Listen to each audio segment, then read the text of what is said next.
Hi friends, அனைவருக்கும் வணக்கம். இது எல்லாமே ஒரு ரோல் பிள்ளைங்க. இது நார்மலில் இருக்கும், இது பாஸ்கெட்டில் இருக்கும்.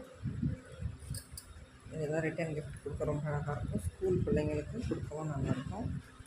ஒரு டிஃபன் பாக்ஸ் வச்சு ஹாட் பாட் வைக்கிற அளவுக்கு நல்ல ஸ்பேஸாக இருக்கும். இது வந்து கிராஸ் கட்டில் போடுறது 16, 8 இந்த இடத்துல ஒவ்வொரு லைன் நம்ம 4 நாள் பிரித்து போடுறது. இது காஸ்ட்டில் வர்றது. இதில் வந்து டபுள் கலர்லேயே இருக்கும், சிங்கிள் கலர்லேயே இருக்கும்.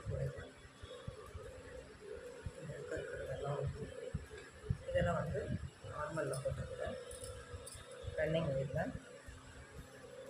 இது வந்து நீளம் வந்து 17 இருக்கும், அகலம் வந்து 19 இருக்கும், ஹைட்டு 17 வரும், 16 வரும்னா நெல்லிக்காய் முடிச்சு போட்டுருக்கேன். சைடில் அந்த மாதிரி போட்டு தான் பாஸ்கெட் ஃபினிஷ் பண்ணிடுது.